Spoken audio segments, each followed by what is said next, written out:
मेघदूत और अंतरिक्ष की गंगा। ये कवर चित्र है दोस्तों।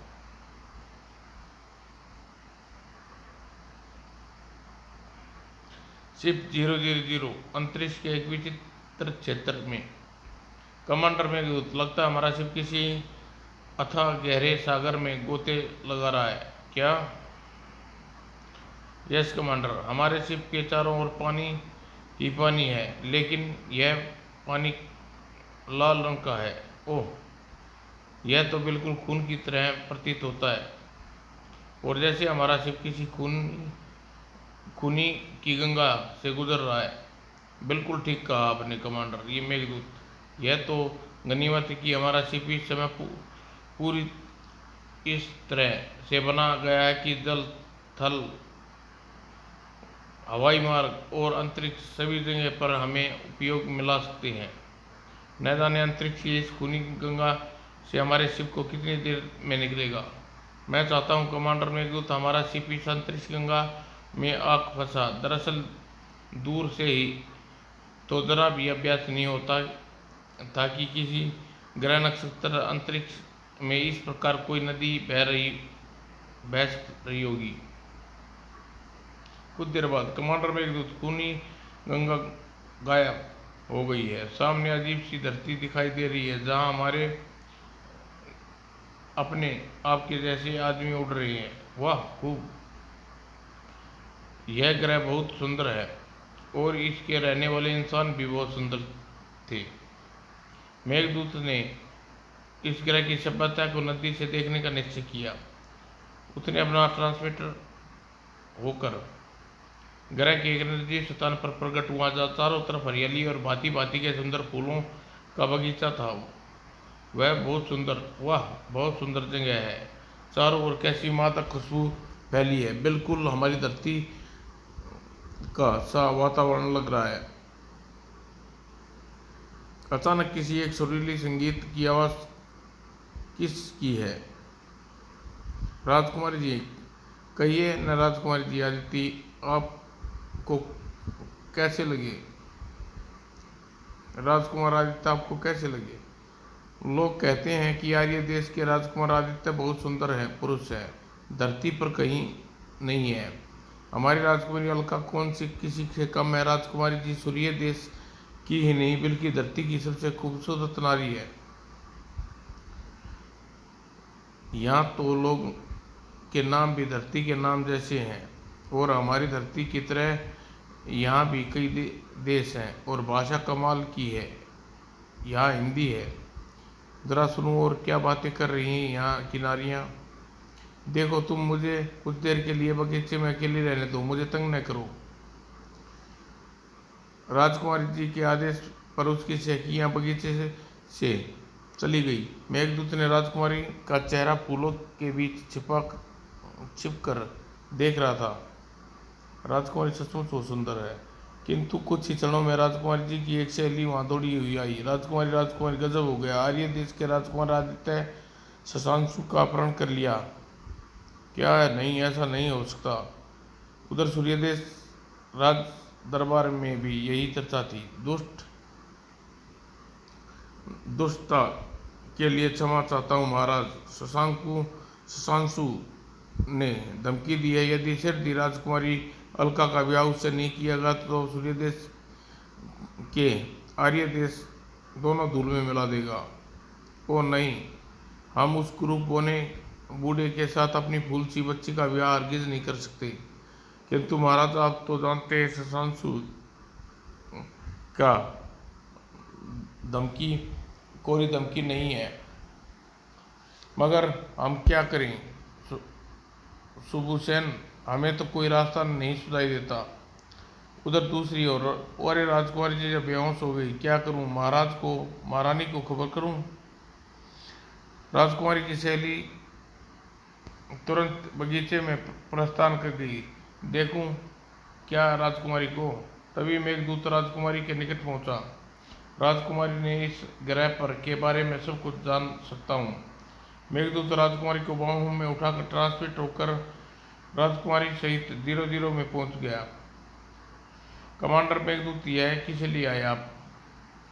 यह इस सुंदर ग्रह की राजकुमारी है प्लूटो। क्या तो आप इस का अपहरण करके ले आए कमांडर मेघदूत? यही समझ लो। अब तुम तुरंत ही एक काम करो, कृत्रिम बादलों का घेरा सिप 00 के चारों ओर छोड़ दो। सिप किसी को नजर नहीं आना चाहिए। प्लूटो ने 00 के चारों ओर धुएं जैसा कृत्रिम बादलों का निर्माण करके वाली गैस का गुबार छोड़ दिया। मेघदूत ने कहा, शिप किसी की नज़र में नहीं आना चाहिए, परंतु 00 फिर भी किसी की नज़र में पड़ चुकी थी। हलाकू, आज्ञा महाराज। किसी अजनबी ग्रह का कोई अजीब पुरुष तुम्हारी होने वाली महारानी को उठा ले गया है। धुएं के उस गुब्बार में उसका यान है। यान को चूर चूर करके अंतरिक्ष में फेंक दो, किंतु ध्यान रखना तुम्हारी महारानी को जरा भी खरोच ना आए। जो आज्ञा महाराज, मैं ध्यान रखूंगा महाराज। ठीक उसी समय शिप 00 में सूर्या देश की राजकुमारी अलका को होश आया। मैं कहा हूँ, कौन हो तुम लोग? कौन हो? हम आपके मित्र हैं राजकुमारी जी, परंतु इस ग्रह पर अजनबी हैं। लेकिन क्या? लेकिन तुम तो राजकुमारी आदित्य से भी सुंदर हो। मुझे मेघदूत कहते हैं। मैं पृथ्वी से आया हूँ और यहाँ से अनगिनत प्रकाश में वर्ष दूर है। पृथ्वी, इस ग्रह के बारे में तो हमारे यहाँ लोक कथाओं में जिक्र तो आता है। हमारे यहाँ पौराणिक साहित्य बताते हैं कि किसी ज़माने में हमारे पूर्वज भी पृथ्वी ग्रह के यहाँ बसे थे। किंतु तुम मुझे कहाँ कहाँ ले आई मेघदूत? अपने अंतरिक्ष यान पर। उफ, यह क्या किया तुमने? मुझे अपनी मौत को दावत दे डाली। वह कैसे? शशांशु की ताकत अजय है, वह तुम्हारी हस्ती को मिटा डालेगा। तभी कमांडर मेघदूत, एक भीम का भयानक व्यक्ति उड़ता हुआ हमारे शिप की तरफ आ रहा है। सचमुच बड़ी तीव्र गति से भीम का यह हलाकू शिप 00 की तरफ बढ़ रहा था। ऊपर लगता है कि हमारे बिल्कुल सही स्थिति का पता है। लगता है उसे हमारी बिल्कुल सही स्थिति का पता है कमांडर मेघदूत। हाँ, मैं आ रहा हूँ। अजनबी लोगों, तुम्हारे यान को चबा चबा कर अंतरिक्ष गंगा में थूक दूंगा। शशांकु का खतरनाक साथी, यह तुम्हारे अंतरिक्ष यान को खा जाएगा। ऐसा नहीं होगा कमांडर मेघदूत। इस दैत्य को से निपटने के लिए हमें क्या करना चाहिए? शिप को प्रकाश की गति से 1000 गुनी गति से इस दैत्य की चारों ओर घुमाओ। प्लूटो ने तुरंत ही मेघदूत की आज्ञा का पालन किया। शिप 00 को शशांकु के सेवक के चारों तरफ चक्कर काटने लगा। हलाकू घबरा गया। हलाकू ने यह समझ पाना कठिन हो गया कि शिप 00 कहाँ है।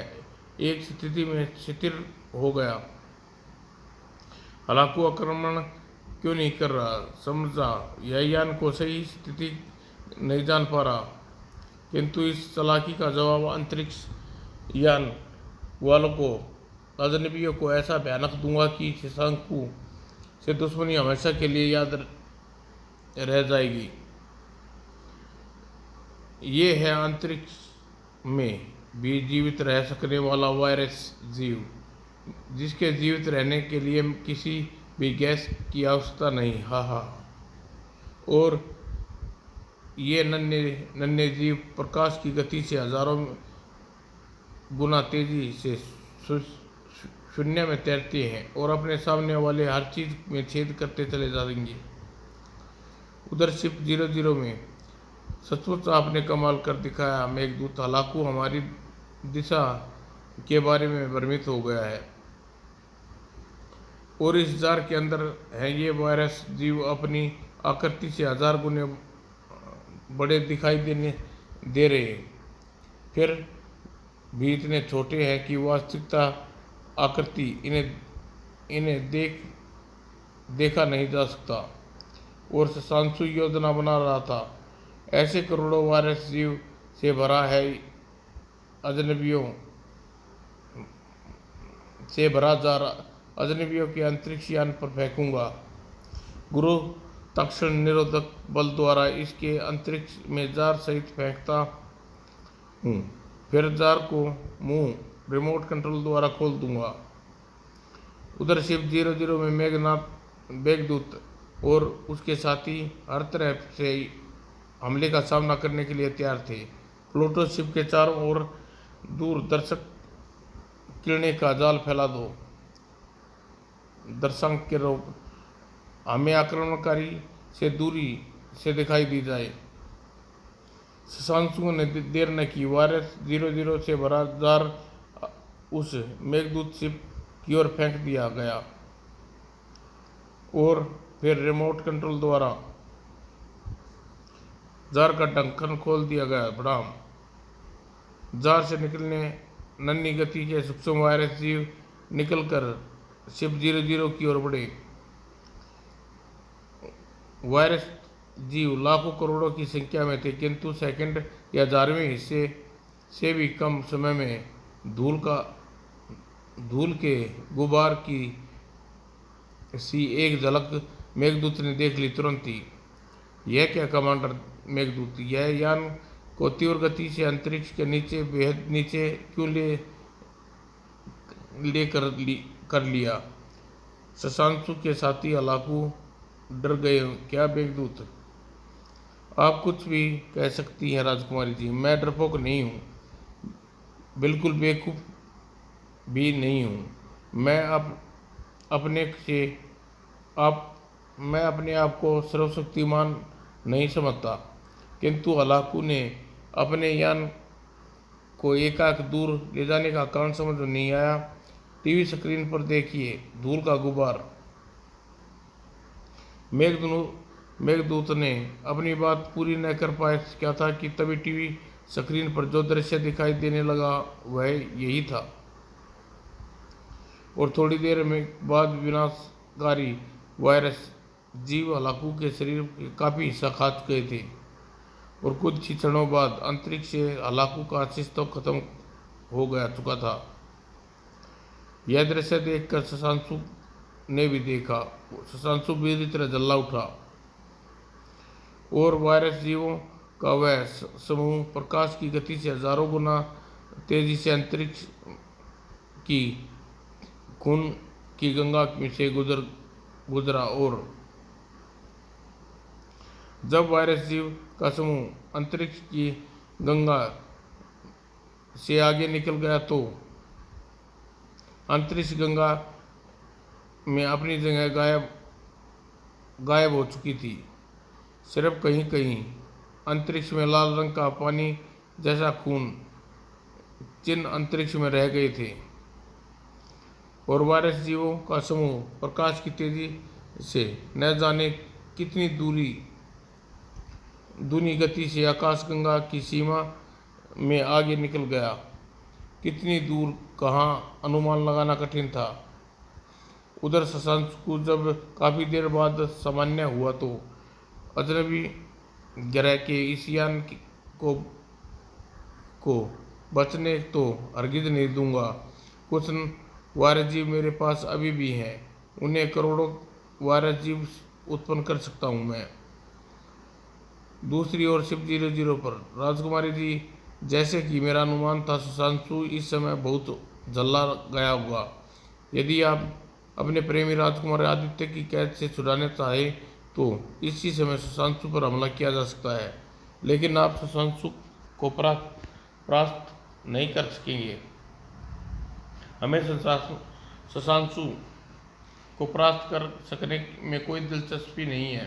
हम तो उसकी बुराइयां समाप्त करके और अपने उस उद्देश्य में हम निस्संदेह कामयाब होंगे। उसके बाद योजनानुसार मेघदूत शरीर ट्रांसमिट होकर शशांशु के राजमहल की छत पर प्रकट हुआ। राजकुमारी अलका उसके साथ थी। उधर शशांशु जासूसी कंप्यूटर टीवी चैनल से संपूर्ण ग्रह अंतरिक्ष पर क्षेत्र पर नजर रखे हुए था। उसके साथ ही शशांशु अपने अंतरिक्ष सेना के सेनापति को आदेश दिया, यह अजनबी ग्रह अंतरिक्ष यान को घेर कर यान में लोग कैद करने की चेष्टा करो। वायरस जीवों की हमला करने की भूल हम एक बार क्रोध में कर बैठे थे, लेकिन अब हमें अपनी भूल का एहसास हो गया है। अब वायरस जीव हम अगर उसे उद्देश्य में कामयाब हो जाते तो राजकुमारी अलका को हमेशा के लिए खो बैठते। जो आज्ञा महाराज। हम अभी पूरी तैयारी के साथ अंतरिक्षयान पर आक्रमण करते हैं। और फिर शशांशु अंतरिक्ष सेना रॉकेट ग्रह से निकल पड़ी। शिप 00 के चारों तरफ से घेर लिया और फिर गूंज उठी 00 में एक भयानक कड़कड़ाती हुई आवाज। तुम लोग चारों तरफ से घेर लिए गए हो, खबरदार। मुकाबले की चेष्टा की तो नष्ट कर दिए जाओगे। इसके यान अधिक आधुनिक नहीं है, इनके यान अधिक आधुनिक नहीं है, इन्हें खुद ही नष्ट कर सके। मगर क्या कमांडर मेघदूत को यह पसंद करेंगे? कहना मुश्किल है। मेरा ख्याल है कि हम इनके साथ चल देना चाहिए। कमांडर मेघदूत व्यर्थ में खून खराबा पसंद नहीं करते। और आपस में सलाह मशवरा करने के बाद मेघदूत के साथियों ने आत्मसमर्पण कर दिया, किंतु यान से बाहर आकर नहीं। हम लोग से युद्ध नहीं करना चाहते, इसलिए आपके साथ चलने के लिए तैयार हैं। शशांशु टीवी स्क्रीन पर यह दृश्य देख रहा था, बेहद खुश हो गया। उसे सपन में भी गुमान न था कि शिप में राजकुमारी अलका का अपहरण करने वाला वह अजनबी नहीं होंगे। हाँ, अब मैं सूर्य देश के राजा को अपनी मर्जी के बगैर ही आर्य राजकुमार के सामने राजकुमारी अलका को अपना विवाह रचाऊंगा। राजकुमारी अलका मेघदूत इस समय शशांशु के सिर पर मौजूद थे, यानी राजमहल की छत पर। छत से उन्हें सीढ़ियों से नीचे की ओर जा रही थी। उन्हीं सीढ़ियों से वे लोग नीचे उतरने लगे। हम कहाँ जा रहे हैं? मैं तो इस ग्रह के अजनबी हूँ, तुम्हें ही बताओ। यह शशांशु का महल है। हाँ, है तो शशांशु का महल, मगर महल में हम कहाँ पर पहुँचेंगे?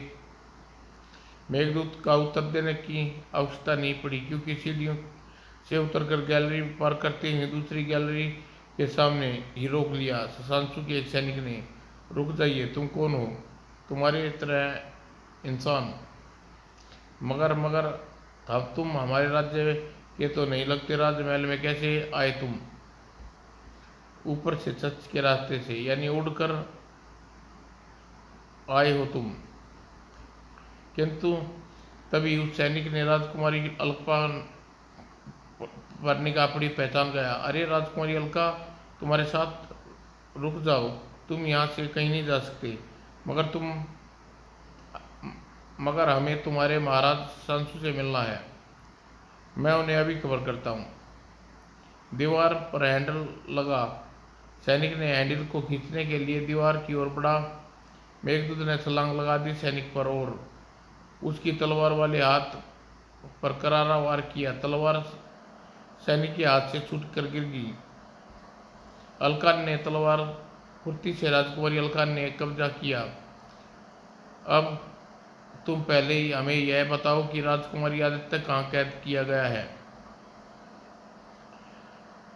सैनिक ने पहले तो विरोध करने की चेष्टा की, मगर मेघदूत और राजकुमारी ने अधिक धमकाने पर भयभीत हो गया और उन्हें कारागार की तरफ लेकर चलने लगा, जहाँ राजकुमार आदित्य कैद थे। कारागार महल के एक हिस्से में था। कारागार में कई पहरेदार थे। अपने साथियों से पीछे सूर्य देश की राजकुमारी अलका को एक अजनबी के आते देखा तो चौंक गई। क्यों चक्रदूत, यह राजकुमारी अलका, इस अजनबी कौन है? और तुम्हारे साथ महाराज शशांशु की इजाजत से इन्हें यहाँ लाए हो? मेघदूत के साथ आगे बढ़ती राजकुमारी अलका द्वारा तलवार के निशाने पर सैनिक, वह बेचारे क्या जवाब देता? और जवाब देने की स्थिति में मेघदूत ने आने नहीं दी। हवा में तैरता हुआ मेघदूत का शरीर पहरेदारों तक पहुंचा और उसके उन दोनों की टांगें सैनिक की छाती से टकराई। बाकी दोनों सैनिक तलवारें लिए मेघदूत पर झपटे, किंतु मेघदूत की फुर्ती उनमें कहाँ थी। चारों सैनिक के संभल कर मेघदूत का मुकाबला करने में असफल प्रयास किया, किंतु मेघदूत की लात घूसों ने उन्हें जल्दी ढेर कर दिया।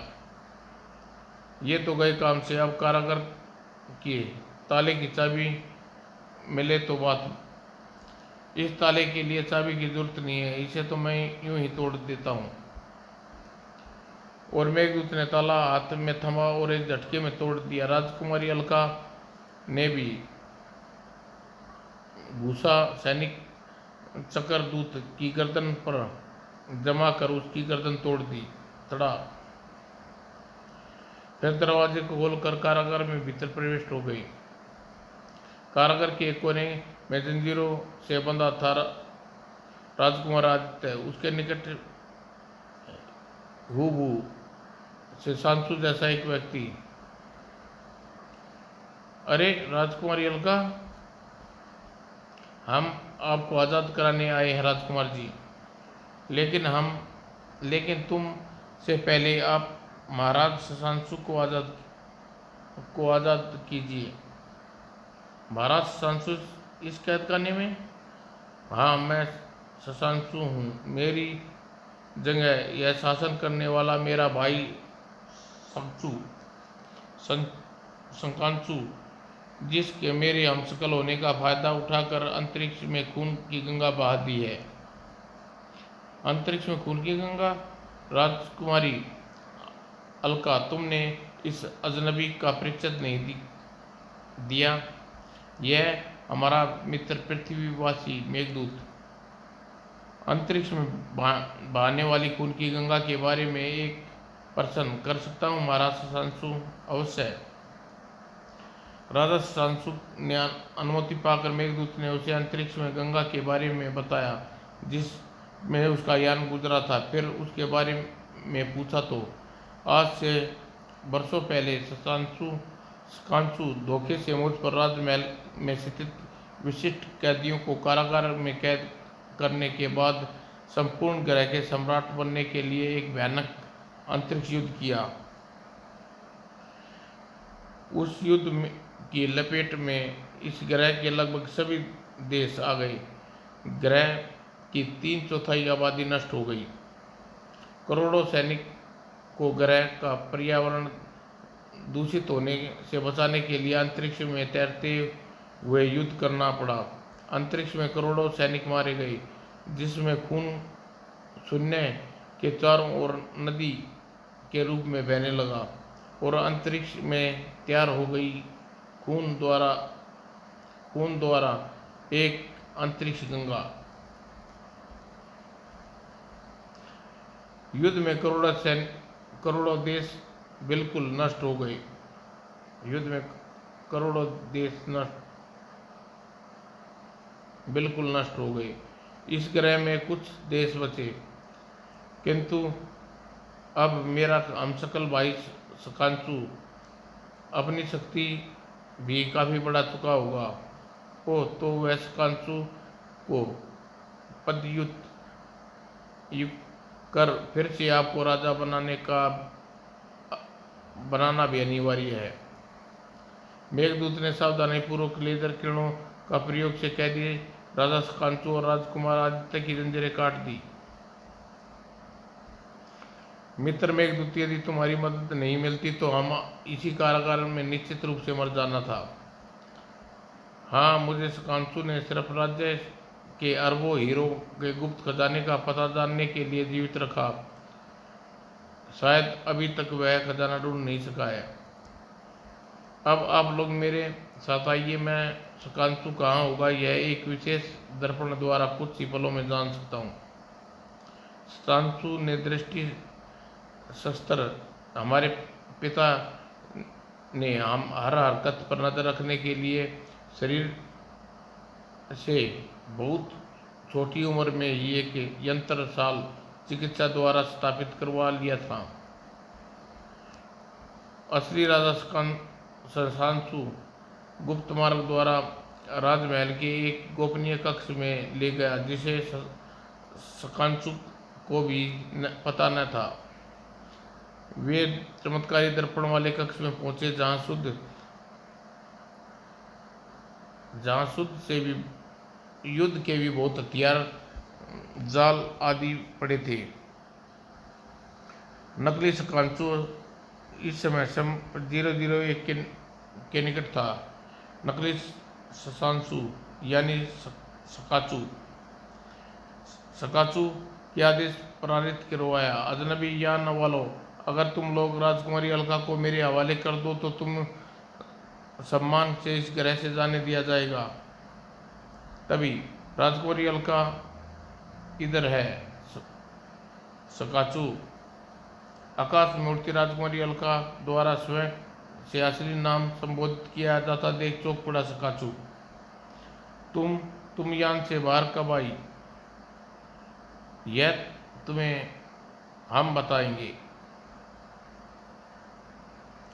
मेघदूत असली राजा शकाचू और राजकुमारी आदि शकाचू कर जाल फेंका। शकाचू पर आक्रमण की कोशिश की मगर शकाचू इतनी आसानी से काबू में आ जाएगा किसी ने सोचा भी न था। असली राजा शकांशु के सामने पाकर जनता भड़क उठी और सैनिक ने शकाचू पर आक्रमण कर जाल पर में कैद अवस्था में उसकी हत्या कर दी और शकाचू फिर से राज्य संभाला। फिर बड़ी धूमधाम से राजकुमार आदित्य व राजकुमारी अलका का विवाह हुआ। उसके बाद सब से विदा लेकर मेघदूत शिव 00 सहित अंतरिक्ष की गहराइयों में विभिन्न सभ्यताओं को अपनी खोज जारी रखते हुए सुंदर ग्रह से विदा हुआ जिसके इर्द गिर्द बहने वाली खून की नदी अंतरिक्ष गंगा शकाचू के वारिस जीवों ने समूची साफ कर दी थी। शिव 00 में मेघदूत सोच रहा था कि शकाचू के बारे में कुछ भी हो। शकाचू विज्ञान काफी क्षेत्र में काफी प्रभावशाली था। यदि उसके वायरस जीव अभी भी किसी आबादी वाले ग्रह पर हों तो कितनी तबाही मचा रहे होंगे। समाप्त दोस्तों।